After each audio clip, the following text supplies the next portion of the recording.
হঠাৎ করেই শহরের কোলাহল থেকে কিছুটা দূরে ইতিহাস আর প্রকৃতির মিশেলে একান্তে হারিয়ে যাওয়ার ইচ্ছে জেগেছিল আমাদের।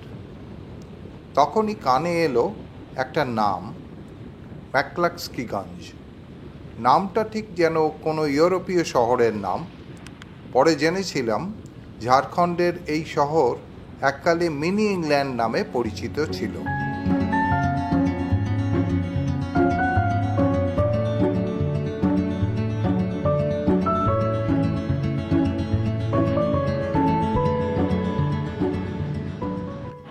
আজ 2025 সালের 27শে জানুয়ারি আমরা 5 বন্ধু ও স্কুলের প্রাক্তন সহপাঠী সুশান্ত, উৎপল, অনুপ, প্রবীর আর ক্যামেরার পেছনে আমি রজত হাওড়া স্টেশনে হাজির হয়েছি।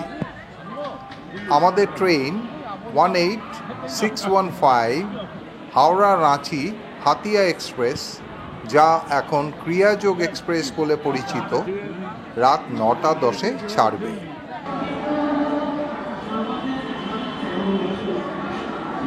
তেইশ নম্বর প্ল্যাটফর্মে ট্রেন দিলে আমরা নির্ধারিত কামরার দিকে এগোলাম।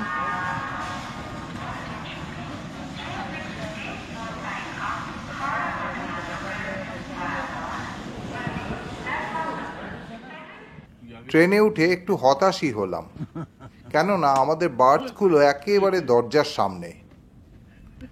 দরজা লাগোয়া বার্থে যাত্রীদের শান্তি বিঘ্নিত করে অনবরত দরজা খোলা বন্ধ চলতে থাকবে।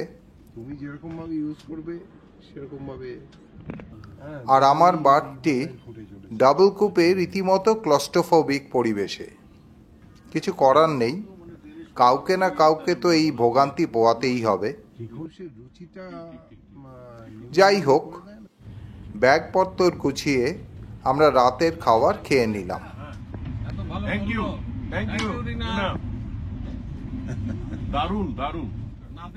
রাতের খাবার বলতে আমার বাড়ি থেকে আনা মেথির পরোটা আর আলুর দম। রিনা এগুলির সাথে সকালবেলা চায়ের সঙ্গে খাওয়ার জন্য বেশ কয়েকটি মাফিন যত্ন করে গুছিয়ে দিয়েছিল। আমাদের ট্রেন সকাল 6:15 নাগাদ রাঁচি স্টেশনে পৌঁছল।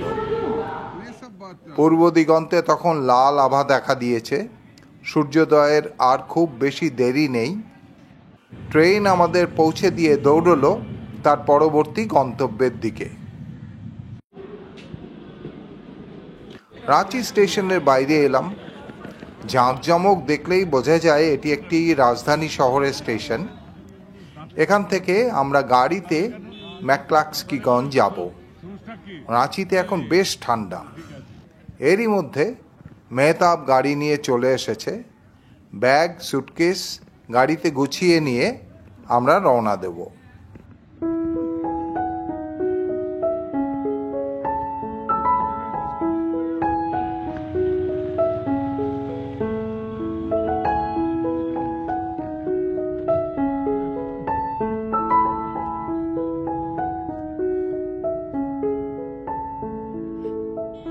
স্টেশন চত্বর থেকে বাইরে এলাম। রাঁচি শহরের ঘুম এখনো পুরোপুরি ভাঙেনি। চায়ের জন্য এক জায়গায় দাঁড়ালাম। এই ঠান্ডায় আমরা সবাই চায়ের জন্য ছটফট করছিলাম।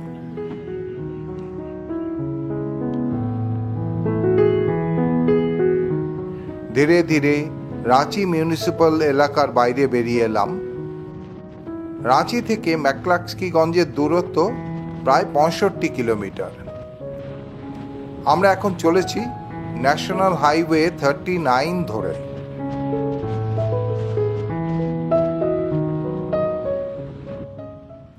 এসে পৌঁছলাম রাঁচি থেকে 36 কিলোমিটার দূরে একটি মফস্বল শহর বিজুপাড়ায়। মেহতাবের কথা মতো এখানকার বিখ্যাত মিষ্টির দোকান ও বেকারি শ্রী ভোলা মিষ্টান্ন ভাণ্ডারে ব্রেকফাস্ট করতে ঢুকলাম।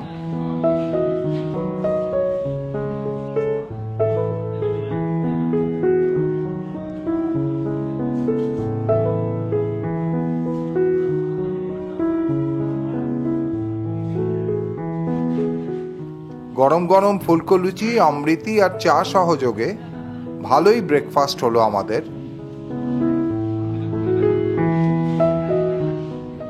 এখন আমরা NH39 ছেড়ে স্টেট হাইওয়ে 7 ধরে চলেছি। ক্রমশ এগিয়ে চলেছি ম্যাকক্লাস্কিগঞ্জের দিকে। এখান থেকে ম্যাকক্লাস্কিগঞ্জের দূরত্ব প্রায় 14 কিলোমিটার। এসে গেলাম ম্যাকক্লাস্কিগঞ্জে। ম্যাকক্লাস্কিগঞ্জে প্রবেশ করে আমরা প্রথমে গেলাম সর্বধর্মস্থলে।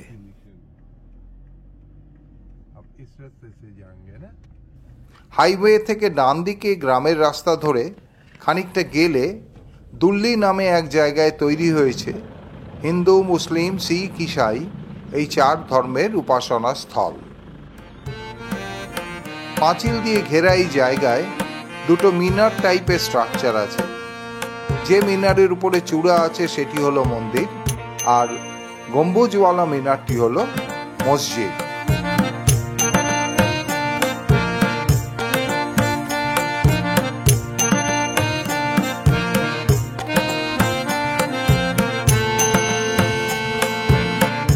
মন্দিরে বিগ্রহ হলো রাধা কৃষ্ণ।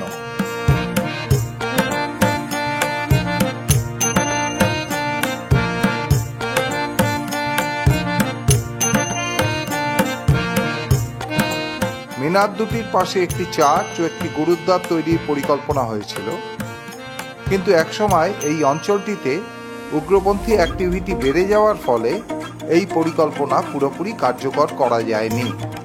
সর্বধর্মস্থলের মেন গেটের সামনে বিশাল এই বটগাছটি দেখবার মতো। সর্বধর্মস্থল নির্মাণের উদ্দেশ্যটি খুবই মহৎ, কিন্তু এটিকে রক্ষণাবেক্ষণের ব্যাপারে উদ্যোগের অভাব চোখে পড়ল। স্থানীয় মানুষজন তাদের সীমিত প্রচেষ্টায় এটিকে রক্ষা করে চলেছে।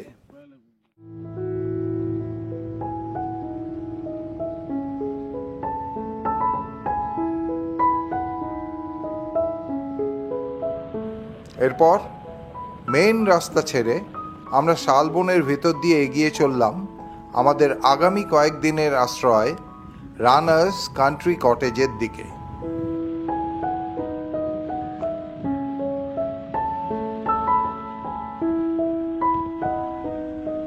পৌঁছে গেলাম রানার্স কান্ট্রি কটেজে। 35 একর জমির উপর এই রিসর্টটি চালু হয়েছে 2018 সালের ডিসেম্বর মাস থেকে।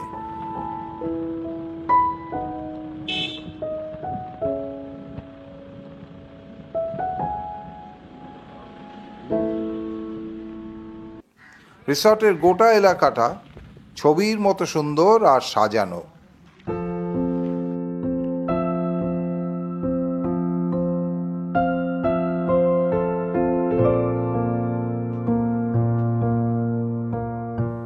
এরপর রিসেপশনের কাজ মিটিয়ে চললাম আমাদের কটেজের দিকে।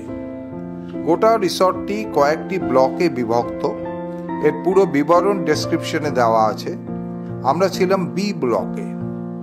এখানে কমন ব্যালকনির উপর পাশাপাশি একটি ডাবল বেডেড ও একটি ট্রিপল বেডেড কটেজে আমাদের বুকিং ছিল।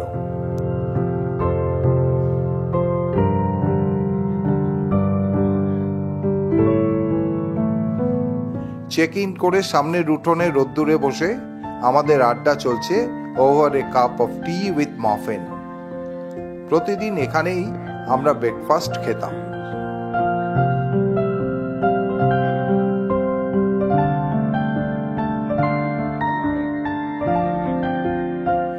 এই রিসর্টের সর্বত্র ছড়িয়ে আছে এই ধরনের শিল্পবোধের অজস্র নিদর্শন।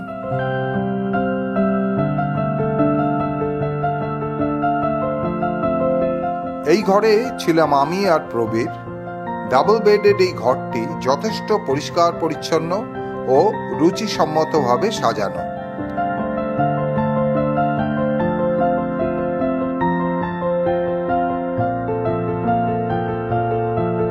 আমাদের দুটি ঘরেই ইলেকট্রিক কেটল ও যথেষ্ট পরিমাণে চায়ের কিট প্রোভাইড করা হয়েছে।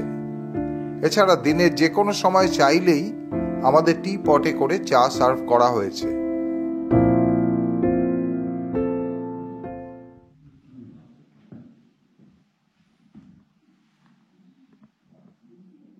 ঘরের লাগোয়া বাথরুমও যথেষ্ট প্রশস্ত ও পরিষ্কার পরিচ্ছন্ন। সেন্ট্রাল সোলার হিটার থেকে বাথরুমে গরম জল সাপ্লাই করা হয়।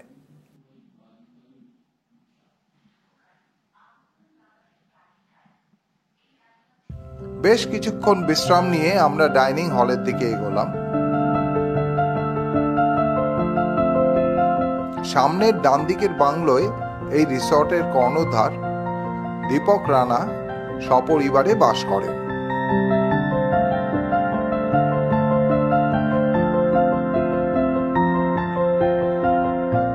সামনের বাঁ দিকে সি ব্লকের কটেজগুলি ও ডান দিকে রিসেপশনের পাশ দিয়ে ডাইনিং হলে যাওয়ার রাস্তা।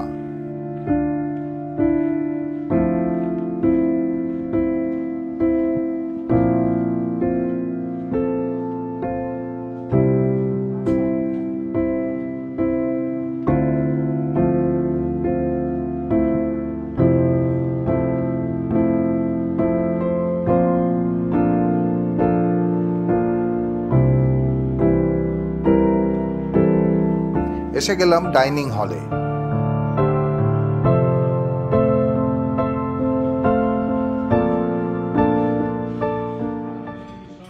ডাইনিং হলটি বেশ বড়। প্রবীর আর অনুপ পরিবেশনের কাজে হাত লাগিয়ে দিয়েছে।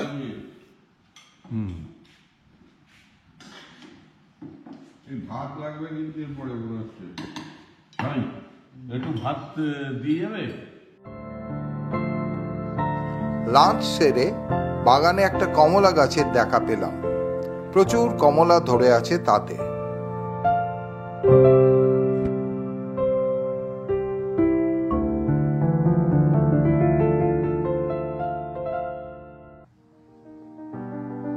সকালে ঘুম থেকে উঠে ফ্রেশ হয়ে বাগানে ঘুরতে বেরিয়েছি।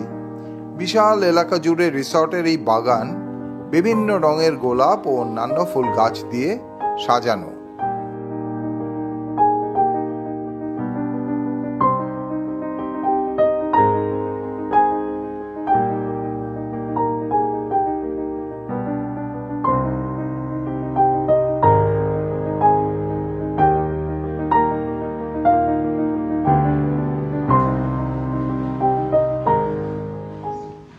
এদিকে দিব্যি আড্ডা জমিয়েছে আমার 4 বন্ধু।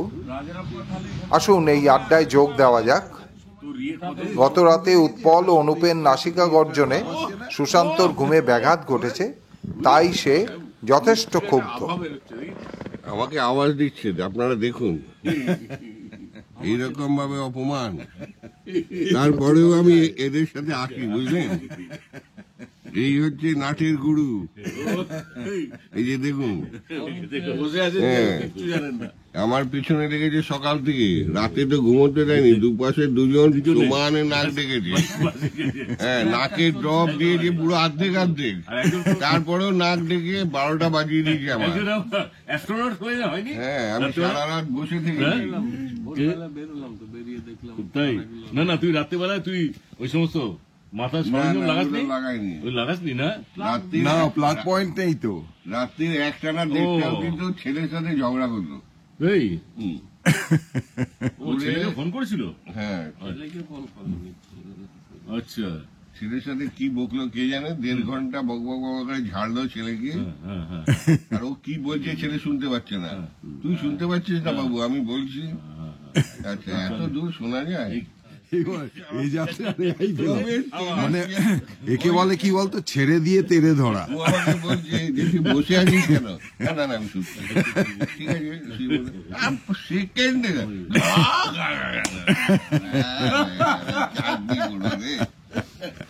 ওমাও সবে একটু ডাউন উঠতে হলো।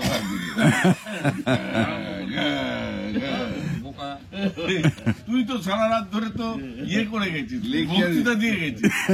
কমরেড ছোট বিউগল ওই হাসছে, ঘুম হচ্ছে না। যখন হয়তো একটু ঘুম আসছে ওইসব বলে ফেলছি। বাজে, খুব বাজে। ঠিক আছে, কালকে আমি সব তুলে রাখবো ভিডিও। আমাদের আমি ভাবছিলাম রেকর্ড করা দরকার, রেকর্ড করা দরকার। ইয়ে করা দরকার। রিসর্ট থেকে বেরিয়ে একটু দূরে এই বিশাল কুয়োর দেখা পেলাম। তখন নামটা এসএসসি ছিল না, তখন ব্রিটিশ ইন্ডিয়ান নাম ছিল।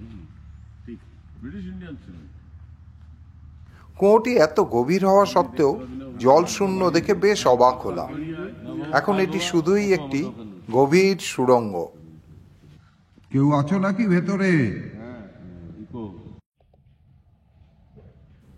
এর পাশেই আছে বিশাল একটি ইট ভাটা, যা এই নিসর্গের সাথে একেবারেই বেমানান।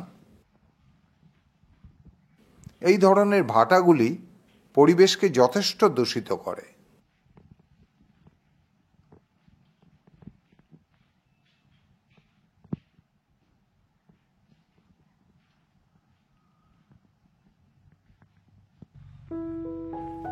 এরপর এগোলাম রিসর্টের দিকে।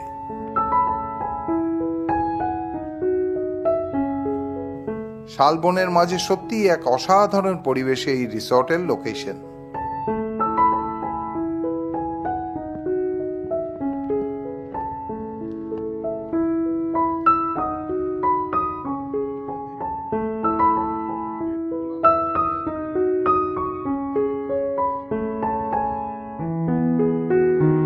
পঁয়ত্রিশ একর জমির উপর এই রিসর্টের এলাকার মধ্যেই একটি শালবন আছে।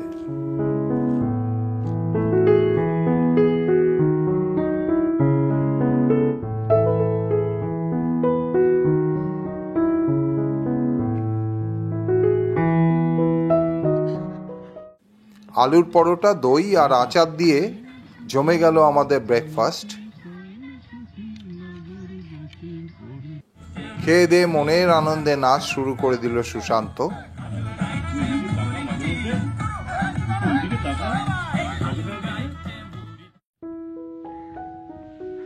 সামনের এই বাংলোয় এই এস্টেটের কর্ণধার মিস্টার দীপক রানা সপরিবারে বাস করেন।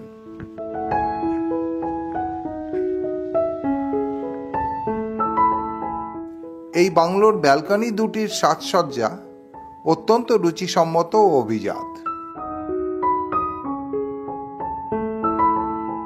বহু দুর্মূল্য অ্যান্টিক দ্রব্যাদি এখানে রাখা আছে, যার মধ্যে আছে জারোয়াদের ব্যবহৃত তীর, বক্সা ফোর্টের অলঙ্কৃত প্রস্তরখণ্ড ইত্যাদি।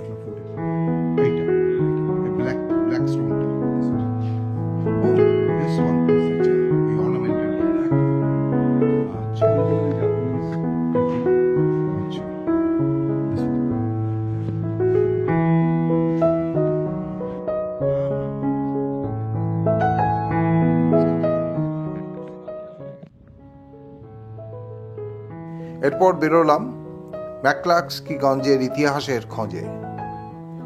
রাঁচি থেকে মাত্র 65 কিলোমিটার দূরে পাহাড়, জঙ্গল আর ঝর্ণায় ঘেরা এই ছোট্ট শহরটির জন্ম 1933 সালে। অ্যাংলো ইন্ডিয়ান ব্যবসায়ী আর্নেস্ট টিমোথি ম্যাকক্লাস্কি চেয়েছিলেন এমন এক জায়গা গড়ে তুলতে যেখানে অ্যাংলো ইন্ডিয়ানরা নিজেদের মতো করে থাকতে পারবেন, একটা দেশ, নিজের মুলুক।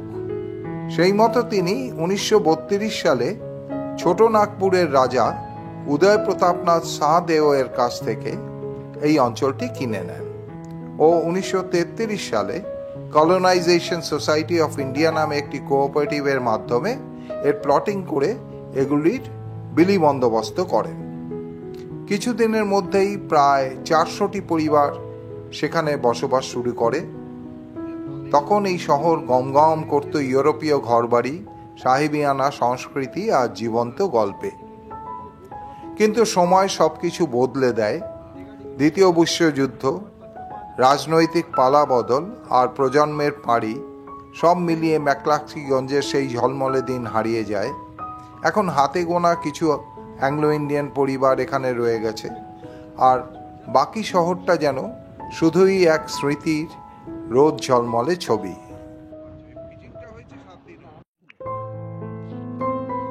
এই অঞ্চলের নাম ম্যাকক্লাস্কিগঞ্জ হলেও বর্তমানে এখানে ম্যাকক্লাস্কির স্মৃতি বলতে কেবলমাত্র এই ফোয়ারাটি আছে, যা 1934 সালে তাকে সম্মান জানাতে তৈরি হয়েছে।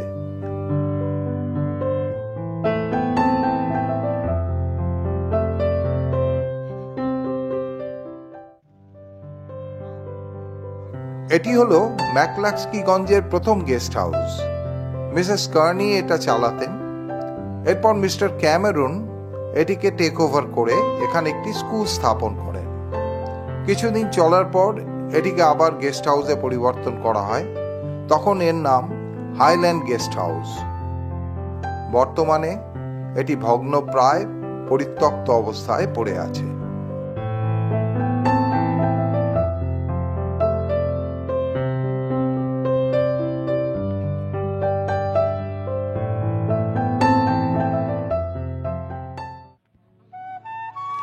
এরপরে সবুজ বন আর পাহাড়ের মাঝে লুকিয়ে থাকা ছোট নিরিবিলি ম্যাকক্লাস্কিগঞ্জ রেলওয়ে স্টেশনে গেলাম।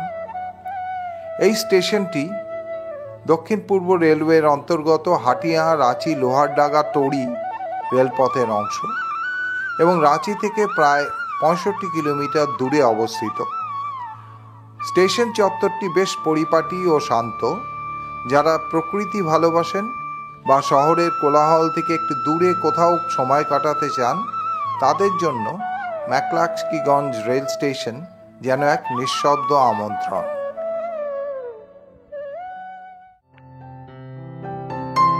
ম্যাকক্লাস্কিগঞ্জের পুরনো গির্জা সেন্ট জনস ক্যাথেড্রাল। এটি একটি প্রোটেস্ট্যান্ট চ্যাপেল। ম্যাকক্লাস্কিগঞ্জের অ্যাংলো ইন্ডিয়ান সম্প্রদায় 1940 সালে এই গির্জাটি স্থাপন করেছে।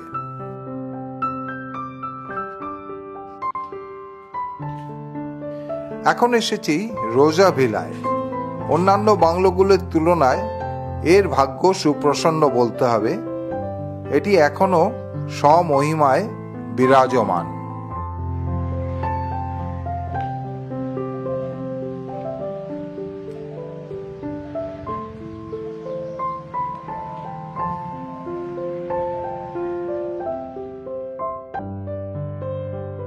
ম্যাকক্লাস্কিগঞ্জের ডন বস্কো একাডেমি।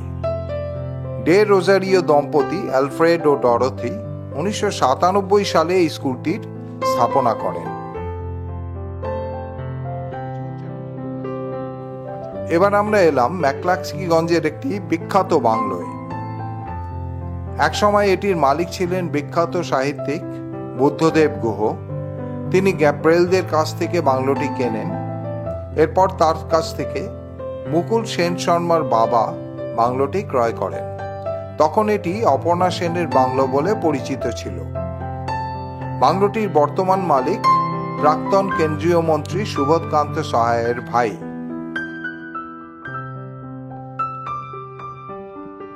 ভগ্নপ্রায় পরিত্যক্ত এই বাংলোটির এক সময়কার মালিক ছিলেন গোয়ানিজ অ্যাংলো ইন্ডিয়ান ম্যাকডোনজা।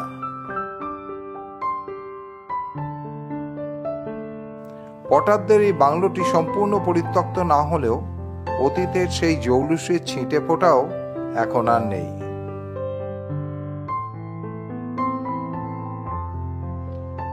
এই বাংলোটির এক সময়কার মালিক ছিলেন চলচ্চিত্রাভিনেত্রী মুনমুন সেনের প্রয়াত স্বামী ভরতদেব বর্মন। তার কাছ থেকে এটি ক্রয় করেন বুদ্ধদেব গুহর ভাই বাবুয়া গুহ। বর্তমানে এটির মালিক জনৈক রাঁচি নিবাসী ব্যবসায়ী অমিত মিত্র।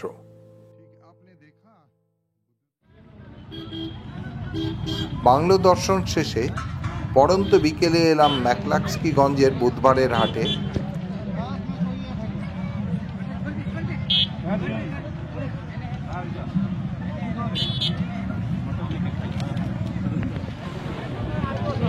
মাছ, মাংস, নানা রকম সবজি, চাল, ডাল ইত্যাদি নানাবিধ মুদির সরঞ্জাম, ভুজিয়া, মিষ্টি থেকে শুরু করে হাড়িয়া, মহুয়া সবই এই হাটে কেনা বেচা হয়। গ্রামীণ হাটের এই টাটকা শাকসবজি আমাদের রীতিমতো দৃষ্টি আকর্ষণ করে।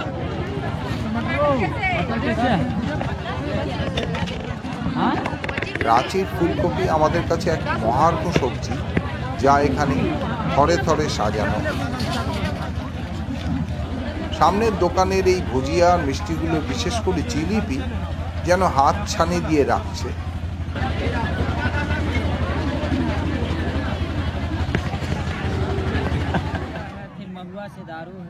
अच्छा और महुआ तो হাটের এক প্রান্তে চলছে হাড়িয়ার ওপেন এয়ার বার। महुआ मिलता है ভিডিও করতে দেখে রীতিমতো সন্দেহের দৃষ্টিতে সবাই আমাকে লক্ষ্য করছে। उधर हाँ ये है महुआ नहीं ये भी हरिया কাছেই হাড়িয়ার চাট কষানো হচ্ছে।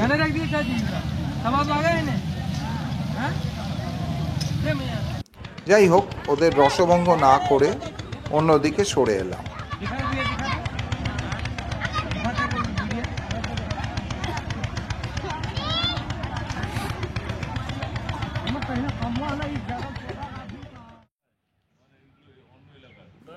আজ 30শে জানুয়ারি, মর্নিং ওয়াকে বেরিয়ে পড়েছি আমরা। ঘুরতে ঘুরতে বিশাল এলাকা জুড়ে পরিত্যক্ত এই বাংলোটি চোখে পড়ল। বাংলোটির কাছে গিয়ে আন্দাজ করার চেষ্টা করছিলাম এর সুসময়ে এখানকার পরিবেশ কেমন ছিল। প্রকৃতি এখনো অকৃপণ হাতে এই বাংলোটির পরিসর সাজিয়ে চলেছে, অথচ অবস্থার ফেরে সুদিন আজ সুদূর পরাহত। বর্তমানে এটি ভগ্ন, প্রায় পরিত্যক্ত। বাংলোর কাছাকাছি এই দোকানে এত সকালে চা পাওয়া যাবে জেনে খুবই আনন্দ হলো। আগুনের সামনে বসে বেশ কিছুক্ষণ চা সহ আড্ডা চলল আমাদের। এরপর ফিরে চললাম রিসর্টে। আজকে ব্রেকফাস্টে আমাদের ঝাড়খণ্ডের লোকাল কুইজিন ডুস্কা সার্ভ করা হলো। এর সাথে দেওয়া হলো ঝোল ঝোল এক ধরনের ঘুগনি আর ধনে পাতার চাটনি। খুবই উপাদেয় এই খাবারটি আমরা বেশ তৃপ্তি করে খেলাম। এবার বেরিয়ে পড়লাম ম্যাকক্লাস্কিগঞ্জের দুটি নদী দর্শনে। প্রথমে যাব ডেগাডেগি নদী ও তারপরে চারটি নদীতে। ডেগাডেগি নদী ম্যাকক্লাস্কিগঞ্জের সেচের প্রধান উৎস। এটি এই হিল স্টেশনের প্রাকৃতিক সৌন্দর্যের অন্যতম উপাদান। সবুজ পাহাড়ের মাঝে বয়ে চলা নদীর দৃশ্য সত্যিই দৃষ্টিনন্দন। এটি ম্যাকক্লাস্কিগঞ্জের জনপ্রিয় পিকনিক স্পট।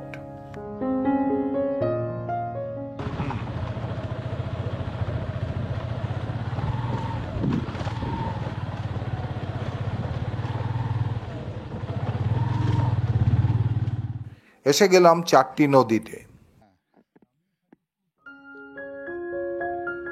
পাহাড় জঙ্গলে ঘেরা এই নদীটি প্রাকৃতিক সৌন্দর্যে ভরপুর। নদীর জলে সূর্যের আলো পড়ে এক অপরূপ দৃশ্যপট রচনা করেছে।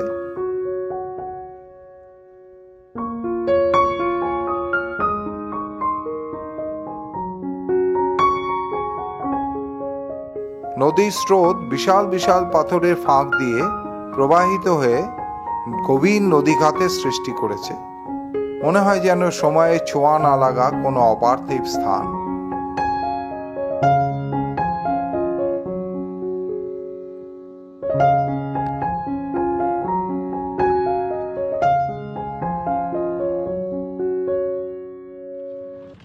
ফিরে চললাম রিসর্টে।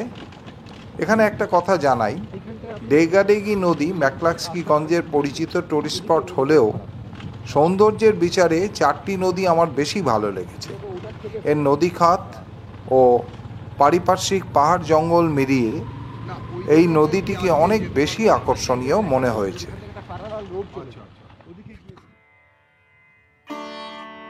রিসর্টের ভিতর ডাইনিং হলের ঠিক উল্টো দিকে ছোট ভ্যানের উপর একটি ঝাড়খণ্ডী পরিবার তাদের তৈরি ডোকরা শিল্পকর্ম ও স্থানীয় হ্যান্ডলুমের তৈরি জ্যাকেট, ব্যাগ ইত্যাদি বিক্রি করছিল।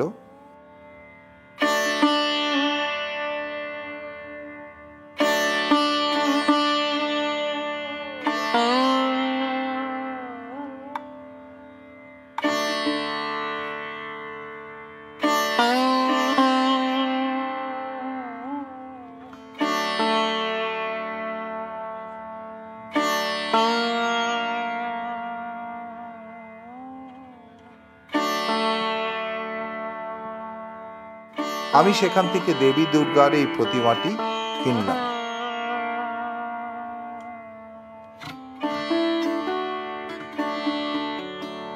এরপর আমরা লাঞ্চ সেরে নিলাম। আজকের লাঞ্চে ছিল ভাত, ডাল, মিক্সড ভেজ, লেবু পাতা দিয়ে রুই মাছের ঝোল, চাটনি, পাঁপড় আর স্যালাড। অত্যন্ত সুস্বাদু প্রতিটি আইটেম, খুব তৃপ্তি করে খেলাম আমরা।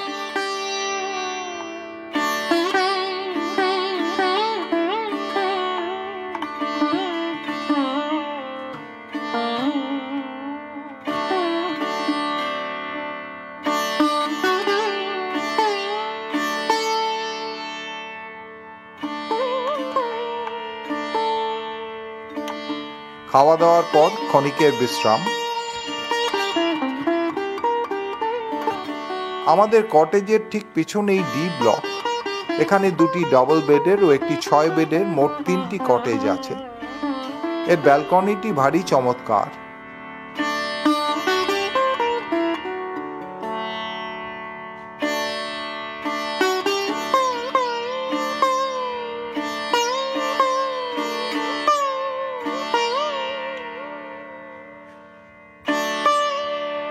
সামনে খোলা লনের উপর একটি ফোয়ারা আছে।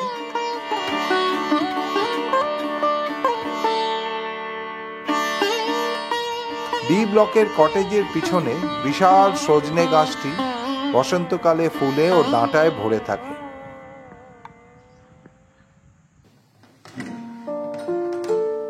আজ রাতে আমাদের কন্টিনেন্টাল ডিনার সার্ভ করা হলো। ডিনারে ছিল chicken clear soup, bread, butter, pasta, grilled chicken আর ম্যাডাম রানার নিজের প্রিপেয়ার করা ক্যারামেল কাস্টার্ড। একসময় ম্যাকক্লাস্কিগঞ্জকে যখন মিনি ইংল্যান্ড বলা হতো, তার ফ্লেভার যেন এই ডিনারের মধ্যে দিয়ে পেলাম।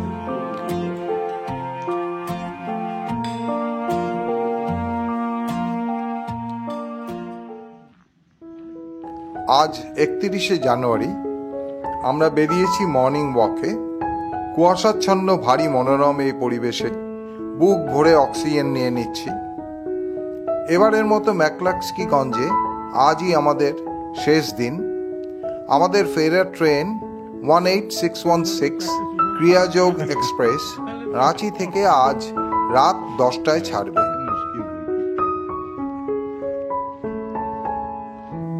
ওই হট্টগোল ধুলো ধোঁয়ার থেকে বহু দূরে শান্ত সবুজ এই প্রকৃতির মাঝে খুব ভালো কাটলো এই কয়েকটা দিন। জানি না আবার কবে এখানে আসা হবে। সভ্যতার আগ্রাসনে তখনও এই জায়গা শান্ত নিরিবিলি থাকবে কিনা।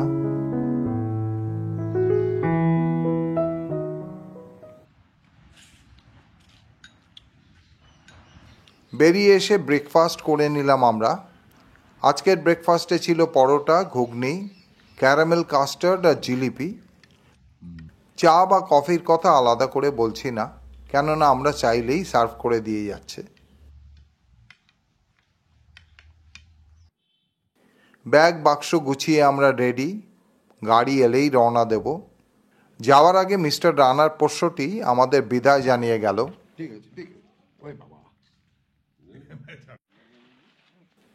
এবার আমাদের বিদায় নেওয়ার পালা। ব্যাগ সুটকেস গাড়িতে উঠে গেছে। মিস্টার রানা স্বয়ং এসেছেন আমাদের বিদায় জানাতে। আর ইনি রাজেশ। ম্যাকক্লাস্কিগঞ্জের ইতিহাস ভূগোল সব ওনার থেকেই জেনেছি।